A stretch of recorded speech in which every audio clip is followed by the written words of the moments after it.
سورہ نو کی آیت نمبر 4 میں اللہ تعالیٰ فرماتے ہیں کہ یغفر لکم من ذنوبکم، وہ اللہ تعالیٰ تمہارے گناہوں کو معاف کر دیں گے، وہ یؤخرکم الی اجل مسمی، اور ایک وقت تک تمہیں مہلت بھی دیں گے۔ ان اجل اللہ اذا جاء، اور جب اللہ تعالیٰ کا وقت آتا ہے لا یؤخر، تو پھر اس میں تاخیر نہیں ہو سکتی۔ لو کنتم تعلمون، کاش کہ تم اس بات کو جانتے ہوتے۔ اس آیت مبارکہ میں اور سابقہ آیت مبارکہ میں بہت خوبصورت ربط پایا جاتا ہے۔ پچھلی آیت مبارکہ میں ہم نے دیکھا تھا کہ 3 اعمال بتائے گئے تھے کہ اللہ تعالیٰ کی عبادت ہو جس میں محبت بھی ہو اور عزت بھی ہو، پھر اپنے آپ کو گناہوں سے بچانے کی کوشش ہو، اور تیسری اپنی نبی کی اطاعت ہو۔ جو یہ 3 کام کرے گا تو یہ آیت مبارکہ یہ کہتی ہے کہ اللہ پاک ایسے شخص سے گناہوں کو معاف کر دیں گے۔ تو گویا کہ اعمال کا مغفرت کے ساتھ تعلق ہوتا ہے۔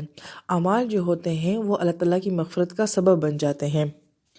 پھر قرآن اللہ تعالیٰ کی بہت ہی خوبصورت کتاب ہے۔ اس میں جو بھی الفاظ اللہ پاک استعمال فرماتے ہیں اس کی خاص حکمت ہوتی ہے اور خاص خوبصورتی ہوتی ہے۔ اللہ تعالیٰ نے معاف کرنے کے لیے قرآن پاک میں 2 الفاظ بالخصوص استعمال فرمائے ہیں، ایک غفرہ اور ایک کفرہ۔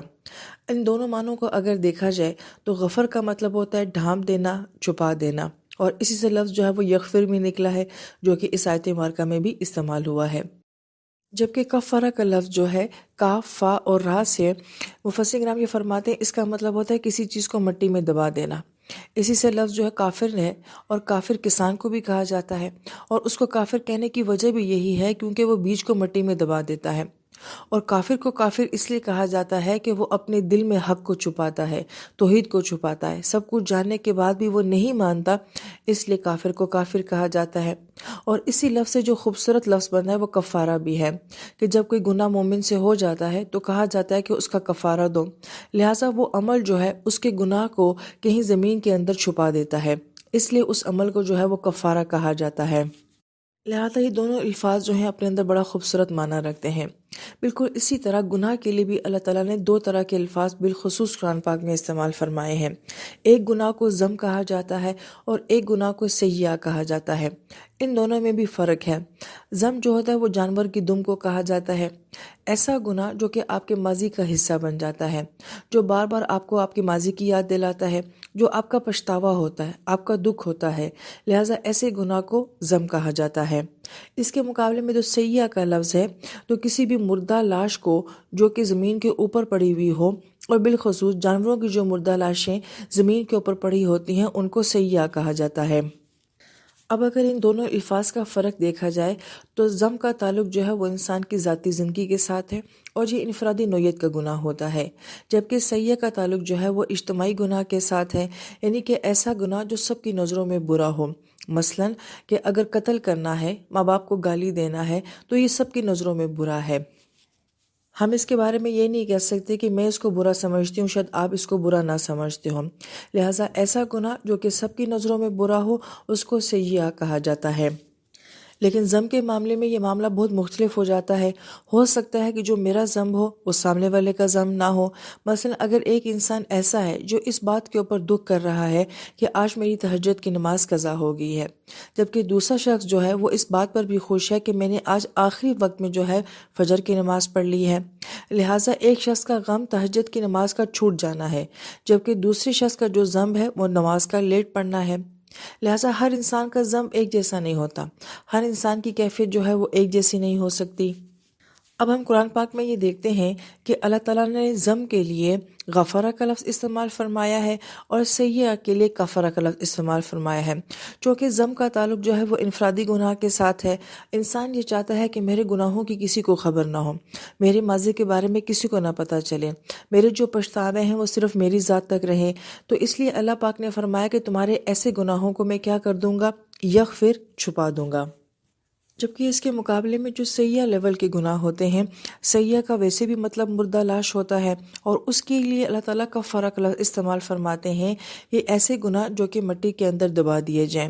لہٰذا سیئہ ایسے گناہ ہوتے ہیں جو عموماً لوگوں کے سامنے کیے جاتے ہیں، مثلاً قتل کا سب کو پتہ ہوتا ہے، اولاد اگر نافرمان ہو تو فیملی والوں کو پتہ ہوتا ہے، کسی کو گالی دی جائے تو عموماً مجمع میں دی جاتی ہے۔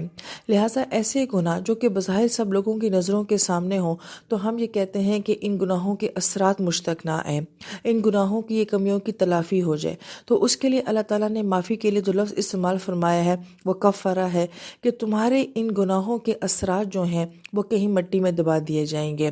اور پھر یہ بھی بہت غور طلب نکتہ ہے کہ اسی سے کفارہ لفظ نکلا ہے، لہٰذا ان گناہوں کی تلافی ہوتی ہے، ان کے کفارے ہوتے ہیں۔ مثلا قتل کے معاملے میں جو ہے وہ قصاص ہے، دیت ہے۔ اگر ماں باپ کے ساتھ یہ خطا کر دی جائے، بید بھی کر دی جائے، تو اس کی تلافی یہ ہے کہ ان کی خدمت کی جائے، معافی مانگی جائے۔ تو گویا کہ جو اس طرح کے گناہ ہیں جن کا تعلق سیئہ کے ساتھ ہے، تو ان کے اثرات مٹا بھی دیے جاتے ہیں اور ان کی تلافیاں بھی کروا دی جاتی ہیں۔ پھر اس آیت مبارکہ میں من کو لایا گیا ہے، تو بعض مفسرین کرام نے فرمایا کہ من جو ہے وہ تاکید کے لیے آیا ہے کہ انسان کے سارے گناہوں کو جو ہے وہ معاف کر دیا جائے گا، جبکہ بعض نے فرمایا کہ من جو ہے وہ تبعیض کے لیے یعنی کہ بعض کے لیے آتا ہے کہ انسان کے بعض گناہوں کو معاف کر دیا جائے گا۔ پھر مفسرین کرام جو فرماتے ہیں وہ کون سے بعض گناہ ہیں جن کو معاف کر دیا جائے گا، تو ایک قول تو یہ ملتا ہے کہ جو ایمان لانے سے پہلے کے گناہ ہوں گے یا جو معافی مانگنے سے پہلے کے گناہ ہوں گے وہ سارے معاف کر دیے جائیں گے۔ معافی مانگنے کے بعد اگر دوبارہ گناہ کیے جائیں گے تو ان کے پھر دوبارہ معافی مانگنی پڑے گی۔ اور جبکہ دوسرا قول اس کے بارے میں یہ ہے کہ حقوق اللہ تو اللہ تعالیٰ معاف فرما دیتے ہیں، مگر حقوق العباد اس وقت تک معاف نہیں ہوتے جب تک کہ بندے خود نہ معاف کر دیں، اس لیے جو ہے بعض گناہوں کو من کے ساتھ بیان کیا گیا ہے۔ پھر مفسرین کرام یہ فرماتے ہیں کہ یہ ذنوب لفظ جو ہے اس کی واحد ذنب آتی ہے، لہٰذا ذنب ایسا لفظ ہے جس کو اس میں جمع بھی کہا جاتا ہے۔ مثلا جیسے قوم ہوتا ہے تو اب قوم میں کوئی ایک بندہ تو نہیں ہوتا، بہت سارے لوگ اس میں شامل ہوتے ہیں، مگر قوم جو ہے وہ واحد ہے۔ اسی طریقے سے ہم یہ کہتے ہیں کہ ہماری زندگی کے گناہ، لہٰذا زندگی میں کوئی انسان نے ایک گناہ تو نہیں کیے ہوتے، بہت سارے کیے ہوتے ہیں، لیکن ہم لاتے واحد کا لفظ ہی ہیں۔ تو یہاں پہ بھی ذنب آ سکتا تھا، مگر یہاں پہ ذنوب لایا گیا ہے جو کہ ذنب کی جمع ہے۔ تو اس کی کیا وجہ ہے؟ اس کے مفسرین کرام بڑے پیارے جواب دیتے ہیں، وہ یہ کہ ذنوب کو جمع اس لیے لایا گیا ہے کہ ایک تو یہ کہ اللہ پاک ہر طرح کے گناہوں کو معاف فرما دیں گے۔ بہت سارے گناہ انسان کی زندگی کے ایسے ہوتے ہیں، انسان یہ سوچتا ہے کہ کیا میرا یہ گناہ بھی معاف ہو سکتا ہے، کیا میری یہ خطا بھی معاف ہو سکتی ہے۔ تو گویا کہ ذنوب میں یہ ایک طرح کی تسلی دی گئی ہے کہ جس نوعیت کا بھی گناہ ہے، جس طرح کا بھی گناہ ہے، وہ معاف کر دیا جائے گا۔